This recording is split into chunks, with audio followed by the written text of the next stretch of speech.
Welcome, everybody. Yeah, welcome. This is really just a test. We're still figuring it out. We want to do. There's a couple of things that we want to do. I think we're going to do our standard kind of hello and opening and maybe an abbreviated pitch. We don't want to keep everybody here for a long time today. Bedad unfortunately had a family emergency. He's not going to make it, or if he does, he's going to be a little bit late. That's okay. I think we can go without him. One of the things that we'd really like to do today is we're going to work on, again, our introductions in the pitch. But what we'd love for people to do is pop up with questions so that we learn. This is the first time we've done this, and this is all insiders and friends. So we'd like to learn a little bit about how the Q&A process works. Sarah's going to practice as moderator. And we're gonna go from there. Yeah, sure. So Brian, do you wanna get started?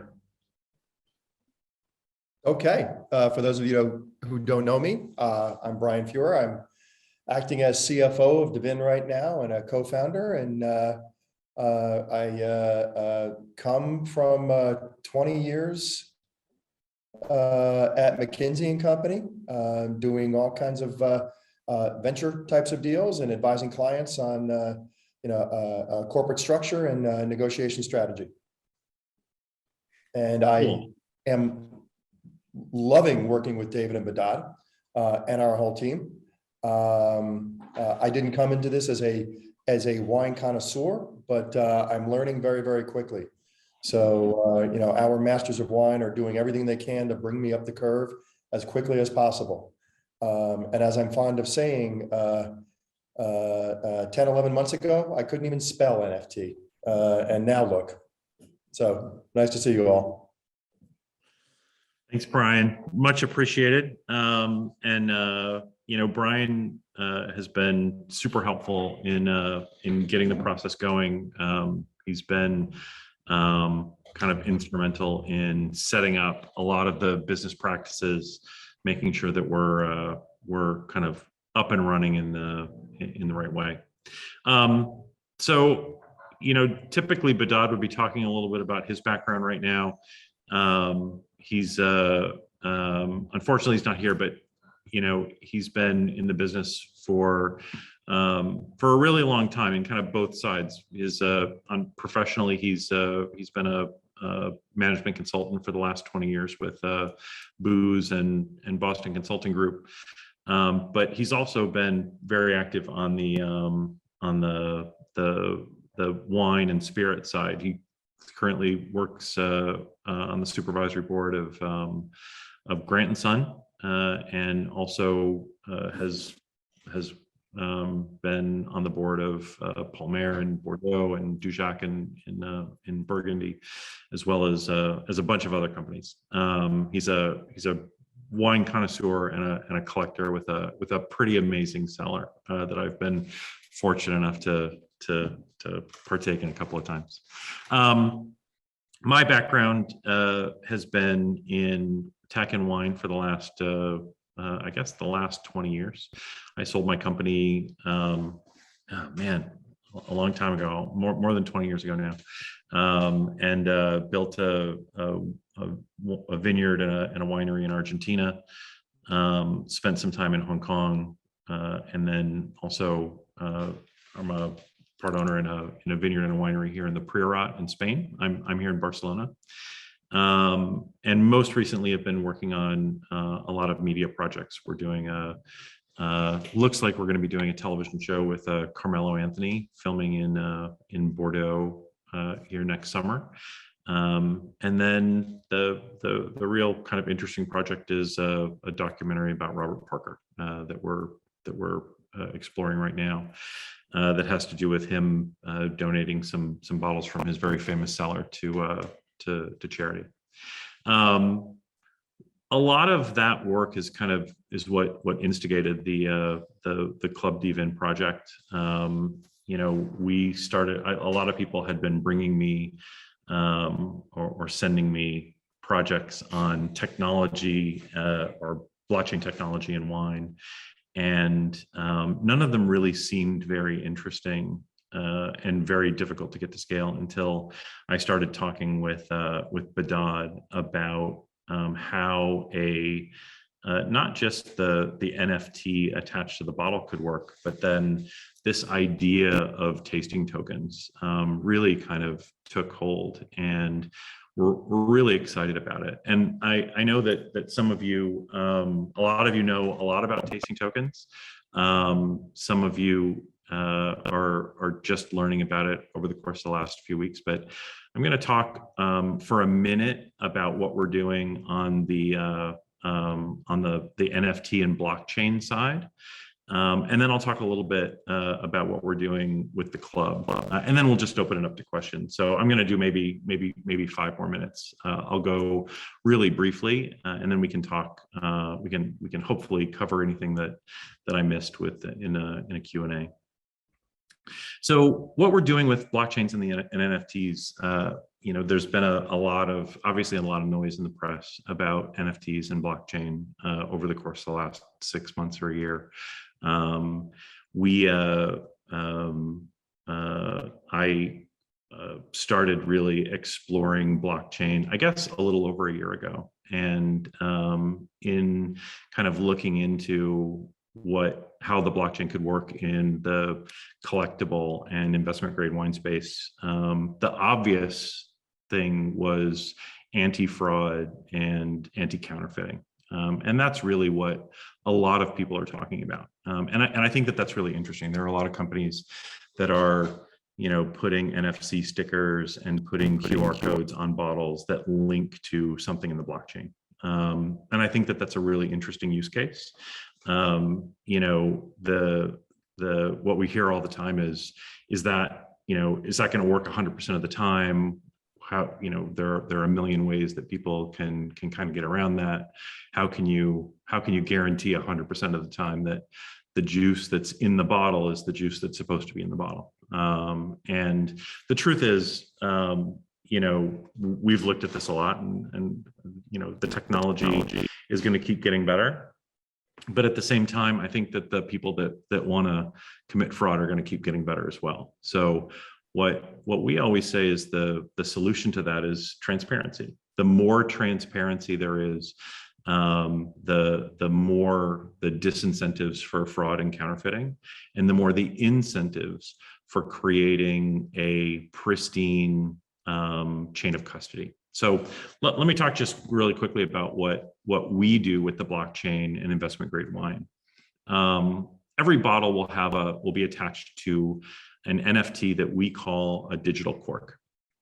So when I say it's attached to that, that can be done in a whole bunch of different ways. There's a lot of different technology out there. There's NFC stickers that are waterproof and tamper-proof. There are QR codes or bubble codes that are unique and encrypted. A lot of times the winemakers will just put a unique code on the bottle. Really, any of those will have different layers of security, but as long as there's a unique code of some sort on the bottle, we can attach an NFT to it. And by attaching that NFT, what that means is that the NFT does a couple of different things. It's a ledger on the blockchain. We can talk more about that if there are specific questions, but it's an immutable permanent record on the blockchain, where every time there's a new activity or a new thing that happens to that bottle, that ledger is updated, almost like your old time real estate ledgers, right? Every time a piece of real estate changes hands, then that ledger is updated. It's not erased and replaced, it's just updated. And that's how the blockchain works. It's a very similar way. So the NFTs that we attach to each bottle work as a certificate of authenticity. So in the blockchain, immutable and unchangeable, there's a record that bottle came from the winery. It also serves as a chain of custody. So each time that bottle changes hands, a new entry is put on the blockchain, so we know who owned that bottle over time. So if a bottle is traded from from Brian to me to Sarah, then that will show on the blockchain that on this day at this time, Brian sold Dave this bottle for this price. And then on this day at this time, Dave sold that bottle to Sarah at this price. Now, over time, we can put a lot more data. We can put data like where the bottle is stored and what the climate conditions are. We can put data on the blockchain like what the bill of lading for the transport company, or even the climate conditions in the container. For right now, it's just simple. It's who owned the bottle and when it was traded. But that is it's a really interesting piece of information, because if you're going to buy a bottle in the secondary market in the future, if you see a bottle that is traded hands a bunch of times, or maybe there's a blank space, or maybe it went all around the world 5 or 6 times, or maybe there's an anonymous wallet in that chain of custody, you may pay less for that bottle than a different bottle that has a more pristine chain of custody.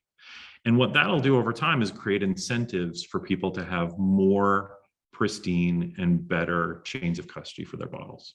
And we think that will create huge disincentives it'll create big disincentives for fraud and counterfeiting.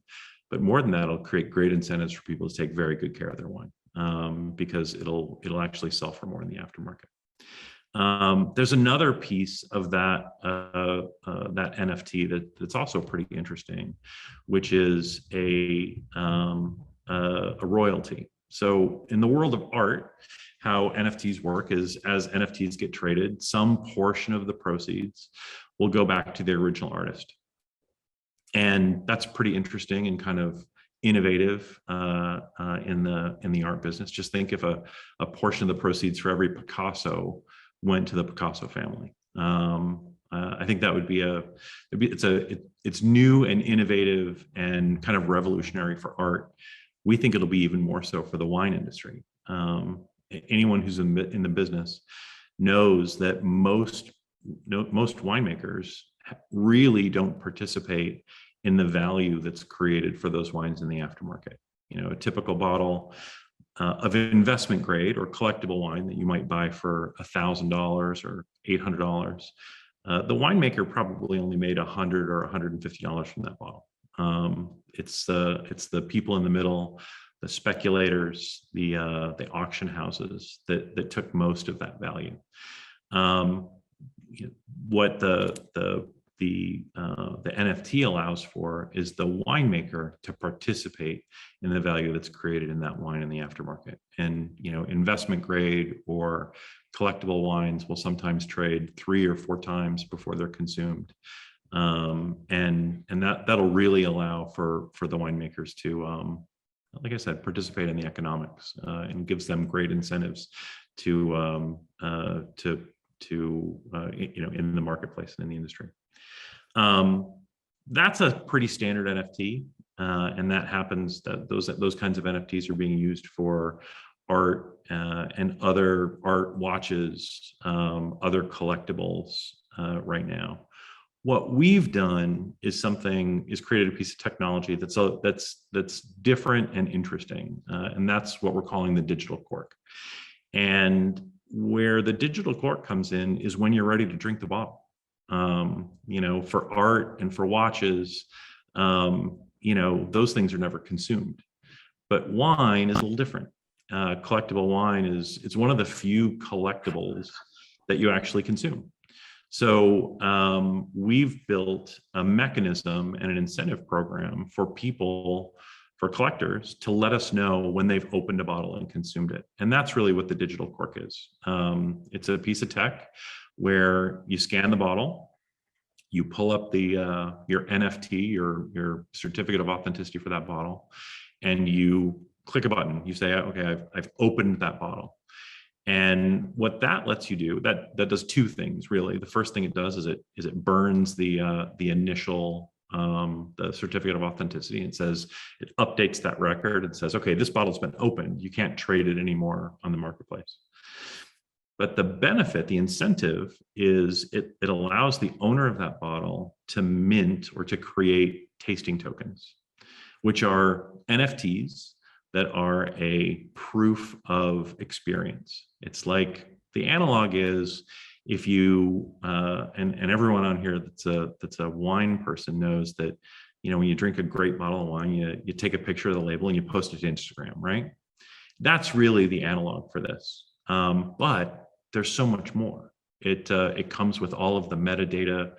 First of all, it's beautiful. We're working on a bunch of different designs that are really beautiful works of art in and of themselves. But also it has all the metadata for the wine, all of the information for that particular bottle that is searchable and shareable, which is interesting. And it also lets you tag that with the date and the time that you consume the bottle, and you can hand out the tasting tokens to the people that you tasted it with. So you're sharing that with everybody, and that creates really two interesting things. One is for the consumer, you get this great, over time you've got 50 tasting tokens. That's your tasting journey. You can see like what you've tasted, when you've tasted it, with who. You can visualize it on a map. You can visualize it in a timeline. It really provides an interesting way for you to not only keep your tasting journal, but share it with others. But the main incentive is those tasting tokens are valuable as kind of like loyalty points. So the wineries that we're talking to, we had a long talk with Raj Par, for example, a couple of days ago, and we talked about how tasting tokens could work. And with 5 tasting tokens, for example, if you collect 5 tasting tokens, maybe you get invited to a winemaker dinner. If you collect 10, maybe you get invited to the winery for a vertical tasting. If you collect 20, maybe he'll increase your allocation, or you'll get access to a special library allocation. Those kinds of incentives are a really interesting way for the winemaker to be directly in contact with the consumer and to build not only a community, but also a culture of wine appreciation. And we think that's a really interesting platform for the next 30 years. I'm going to stop there for questions, and we'll stop for a couple minutes, and then maybe we could talk about the club after that. Does anybody have any questions? And even if you don't, raise your hand and pretend like you do, so that we can practice the moderation. And I'm gonna roll away.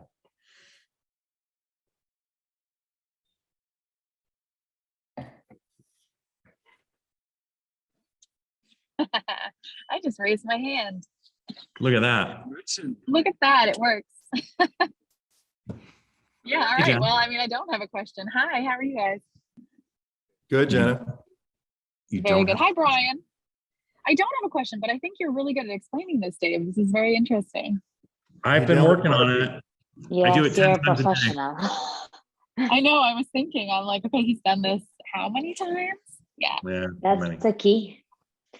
Do I That's have a to key like, to here's a know. question for me. Do I have to lower my hand now? How does this work? Good question, Jen. Yeah, I think you have to lower your hand, Jana. Oh, look at that. So everyone, so the way this is working is as soon as you raise your hand, you get to talk? Yeah, are you permitting us to talk, or? Oh, yeah, I'm permitting it and I'm muting it. Like, for example, Lori. Yeah. Now I can mute you. So Sarah is the gatekeeper. Yeah. I think Oh it's my God, I was amazing. so worried. I was so worried because when I first came into this call, I was actually pretty sure I was muted, but I wasn't certain. And I'm actually in a taxi right now with some friends. And I was like, yeah, talking about Carmelo Anthony and all this cool stuff. And then I realized how embarrassing would this be if you guys could all hear me? And that's what happened. That would be very embarrassing. I told you anyway. I have a couple questions. It's not like you had your microphone off and you went to the bathroom and forgot to turn it off. Oh my gosh. Yeah, you don't want to be that. Brian, that's obviously happened to you before. All right. All right. Go on. I would like you to use the Q&A to ask questions. Yeah. one question is, what is the vision for dVIN?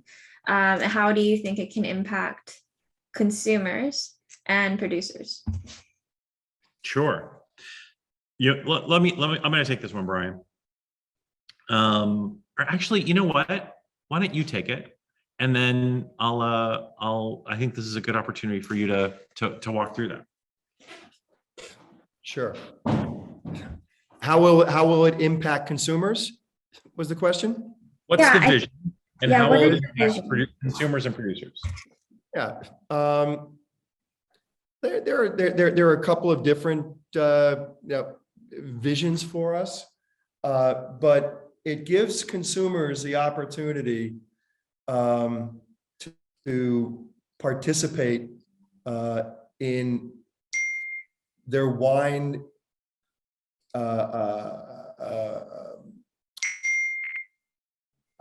passion, not just on their own, but to share it with a much larger audience, and to be part of a larger club, a wine community, and not just share their experiences, but to be able to bring other people into it by distributing tokens, to them.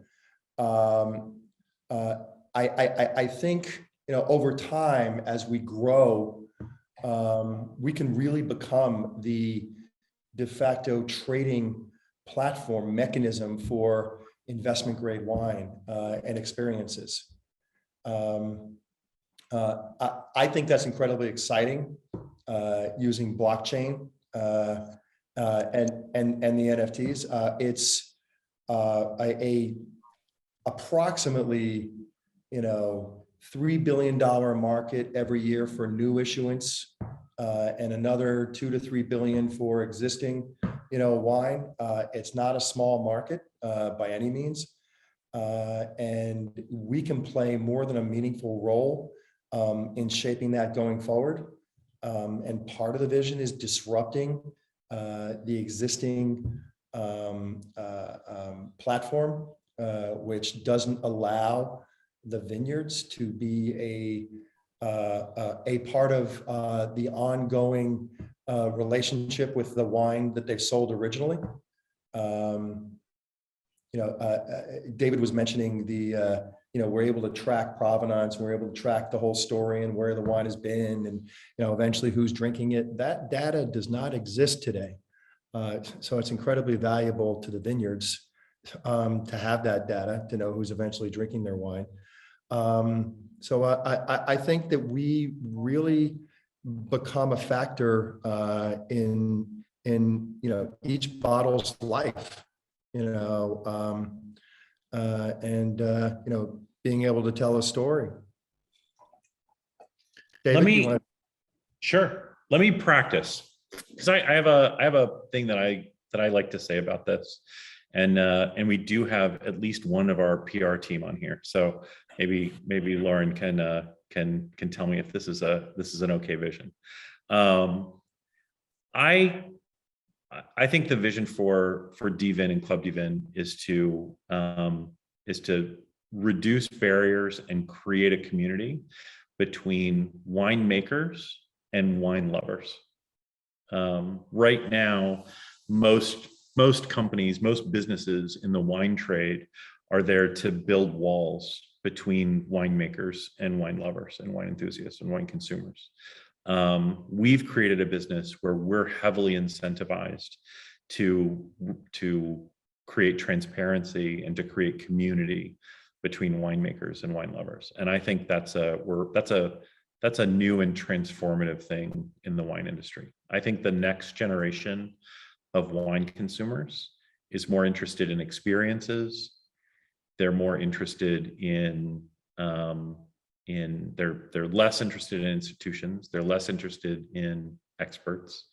They're more interested in having some sort of fellowship or some sort of relationship with the brands that they buy, or the brands that are in their life.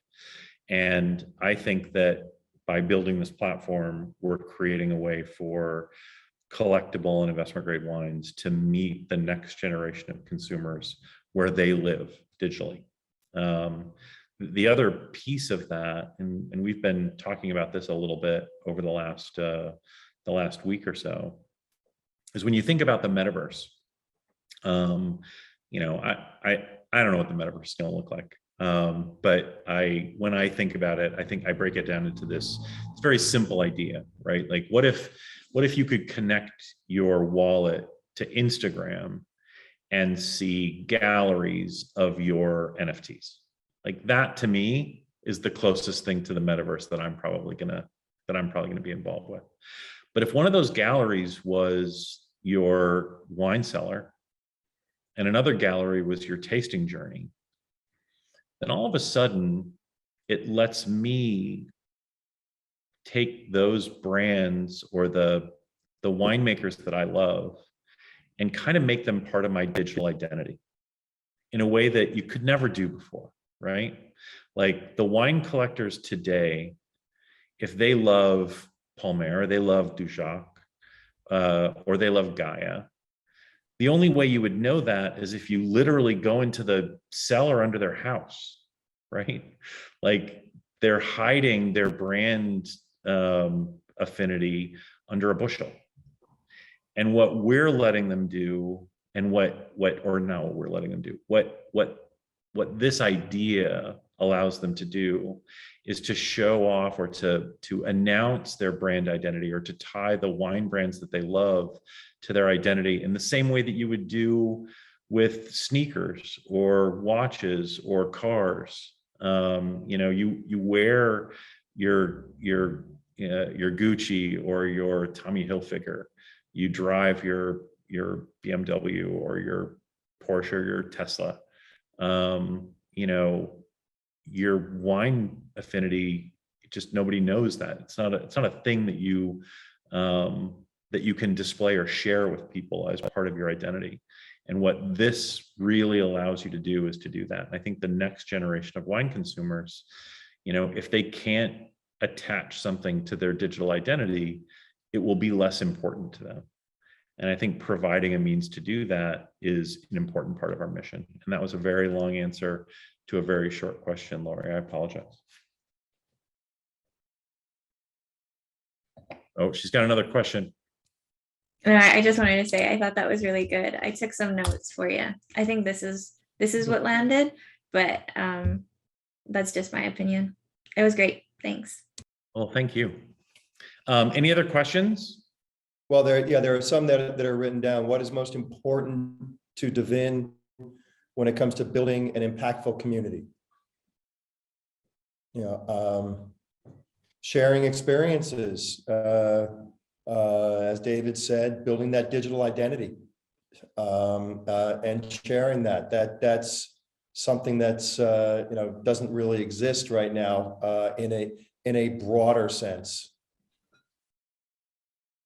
I think that's right. I think that for me, community is a lot about, you know, shared experiences, both in real life and digital. So we've got really cool in real life experiences that we're doing, you know, from our event next week at La Palais, where we're going to be opening some pretty amazing and rare wine, to our harvest event in Bhutan, which is super exciting. We had a great call on that earlier today with the winemaker for the King of Bhutan, and it is shaping up to be an amazing event. I can't wait to share more details.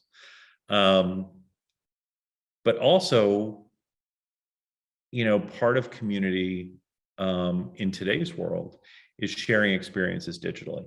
And, you know, you ask, like, okay, well, but you're drinking wine, like, how do you share that experience digitally?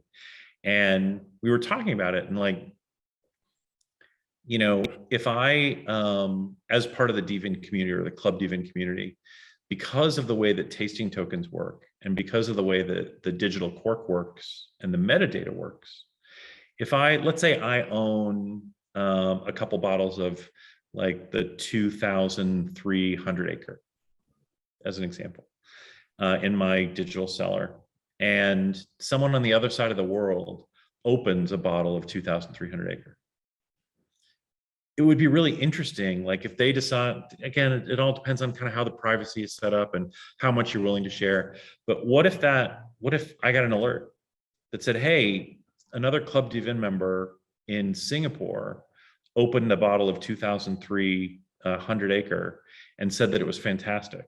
You've got a bottle of 2,300 acre. Maybe it's time to open it.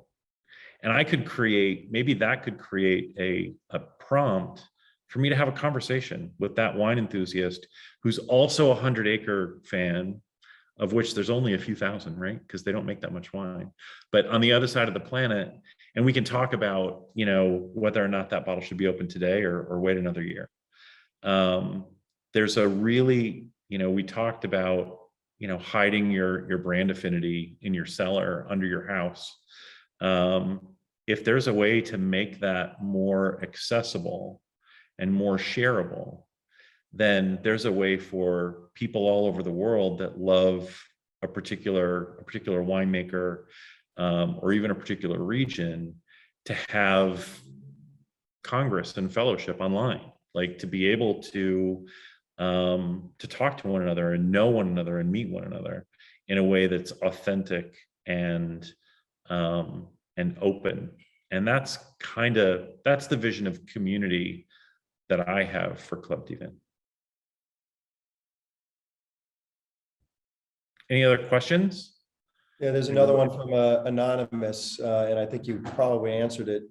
How does dVIN modernize the wine industry and communities? I mean, David was just talking about, hey, we can connect people across the planet who are sharing similar tastes in wine, you know, and let them communicate with each other. But I think also connect the vineyards with those who are drinking the wine, you know, as well. I think that would be really, you know, is really important to democratizing the wine industry, creating an opportunity for the vineyards to know what's happening out there. Yeah, we had a really interesting call with, or we had a bunch of conversations when we were in Bordeaux, meeting with a lot of top wineries. We met with maybe a dozen top wineries in Bordeaux, investment grade collectible wineries, a few weeks ago, and you know, telling them that you know, if you're a winery in California, you probably sell 90%, 95% of your production direct to consumer. So at the very least, you know the zip codes where your wines, at least where it arrives. Maybe you don't know what happens after that, but you know where it arrives. But in Bordeaux, they don't know anything, really. Like they know the truck that picks up the wine from the cellar, but they don't know anything about it after that, really. They know kind of what the negociants tell them. But when we said, look, with the digital cork, you can see kind of where your bottles are in the world.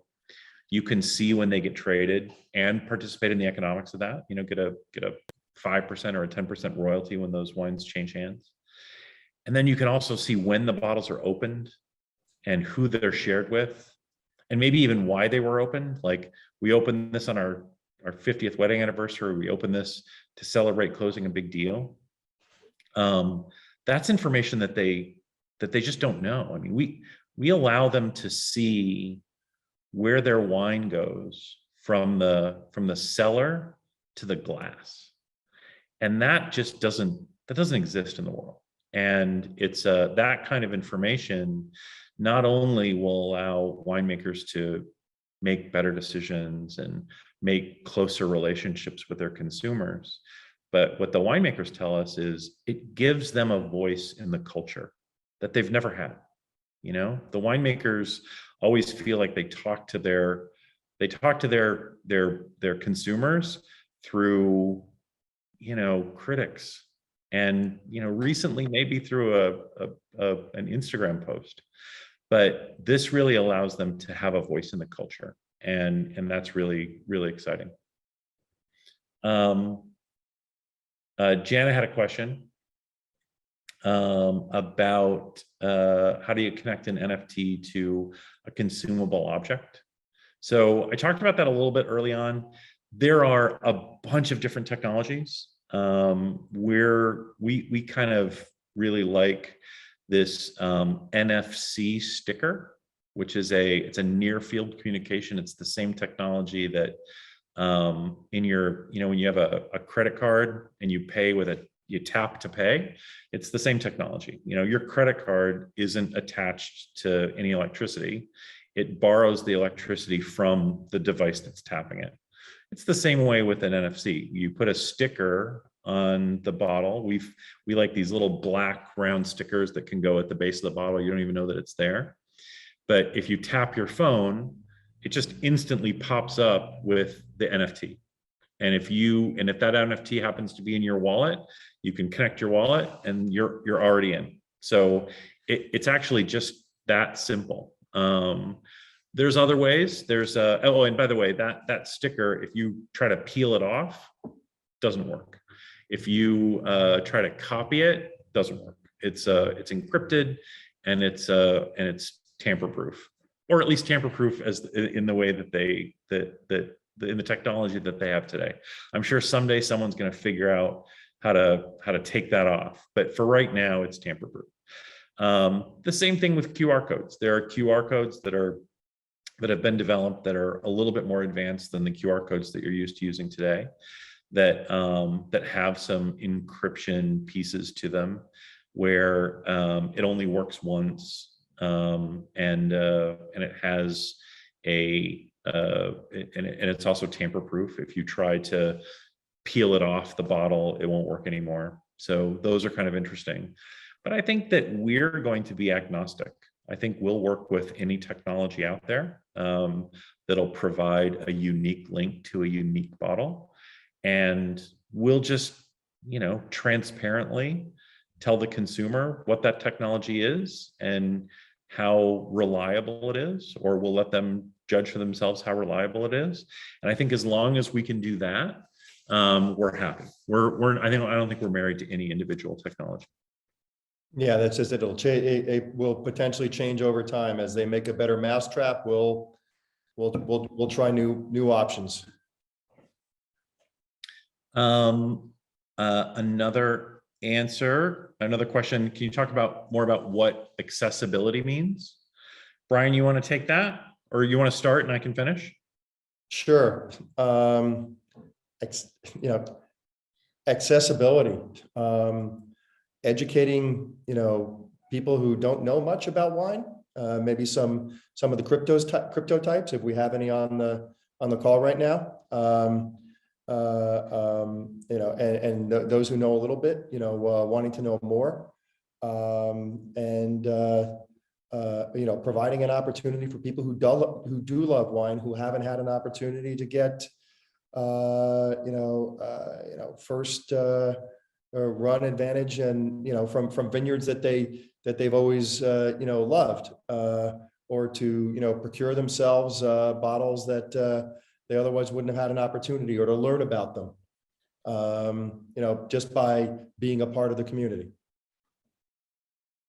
I also think what's interesting is I'm in the wine business, so I've been very fortunate to spend a lot of time around winemakers, and some of the best meals I've ever had were with winemakers cooking at the winery. I also have been very fortunate to have some pretty special culinary experiences, because people in the wine business tend to have access to that. And I think what's interesting about what we're trying to do with Club dVIN is open up those contacts to around the world. We've got a lot of people involved with the company that are involved with the club that have just great contacts with wineries, winemakers, culinary experiences around the world. And part of the idea of Club dVIN is to make those unique and interesting experiences available to other members. we're still working on a lot of different ways to do that, but I think that that's really the heart of what we're trying to do. At the end of the day, these highly sought after wines at highly sought after winemakers or wineries, they can't just open their doors to everyone. They couldn't. They'd be overrun every day. What we want to do as part of our organization is to create an interesting and credible way to introduce our members into the most sought after winemakers, the most sought after gastronomy experiences in the world. I feel like I still need to work on the answer for that, but that's where I am. Brian, you want to take this? What type of people are part of Club dVIN? That's a good answer. You know the answer to this. We've talked about it. All kinds of people, wine lovers, crypto interested people, people who want to share their experiences.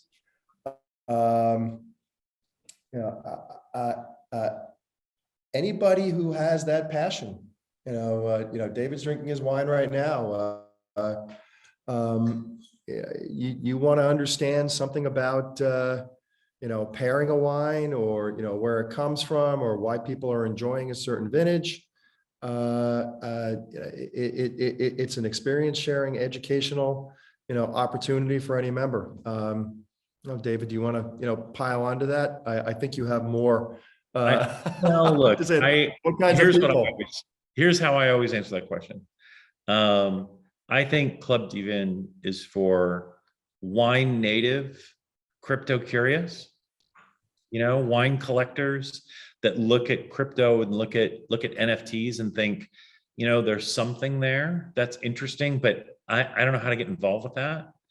And I think we provide a really interesting way for wine collectors to look at the NFT and blockchain world and get involved, get their feet wet in a way that is in a safe space, that's very comfortable and is on their turf.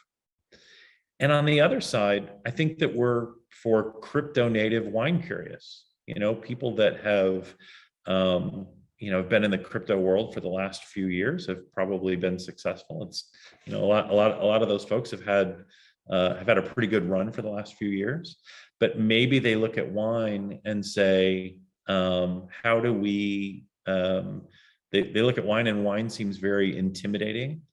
It's scary. A lot of people, feel like it's hard to break into wine unless you study to become a master somm or a master of wine.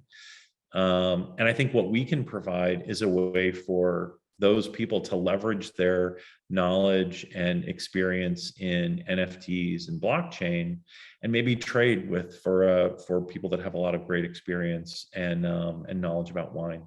And I see it like this great place where people can trade information and share their experiences in an open and authentic way, and no one needs to feel intimidated. That's kind of how I look at it.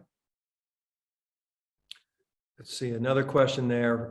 What can members do to help dVIN thrive and succeed in its mission? Talk about it. Talk about your wine experiences. When you're a member, bring people into the fold by sharing your wine experiences with them, and getting them tokens and trying to get them to be members with you. It's as we've been saying, it's about community building and sharing the story, enjoying the wine, being enthusiastic. We always say that joining that people that join Club dVIN, it's a privilege, but it's also a responsibility. We our vision for Club dVIN is that it's a 50-year, we have a 50-year vision. I want Club dVIN to be a wonderful place for my daughter and her kids to spend time and to explore their passion for wine. How can members make a make the Club dVIN better? Be authentic, be generous, help people understand what you love and ask people what they love. Create wonderful experiences, share your wonderful experiences. I think that's it. I think that, you know, Club dVIN members have a responsibility to one another to create an open and authentic and great place for, and great place for people to, like we always say, explore your passion for wine. So that's what I think. Yeah, I'm just going to pile onto that for a second. I think to a lot of people that I talk about, you know, what we're doing with Club dVIN, wine is mysterious to them. They know they like wine. They get a wine list in a restaurant and they're not quite sure where to go, you know, with it. I think being a part of Club dVIN for people who don't know that much about wine gives them the opportunity to learn from those who do. And those who do know a lot about wine, it gives them the opportunity to share their passion with each other. And I can see that in all the new people I've met over the past several months. They just love their wine. And then bringing that other universe of the crypto people who know their crypto, or you know, the wine people who are crypto curious, you know, into Club dVIN, you know, gives them an opportunity to, you know, use their knowledge and help to bring up the learning curve, the wine people. So I think it's really a community of two worlds also coming together, and you know, in an unintimidating way, and you know, sharing their passions and, you know, furthering experiences.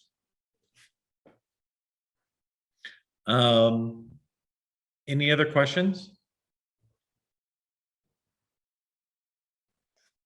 All right, we've gone way over. This has been really a wonderful first experience. Maybe we should do them all without Bedod. Yeah, it's a little Bedod humor. Yeah, this is being recorded. Thanks, everybody. Really appreciate you showing up.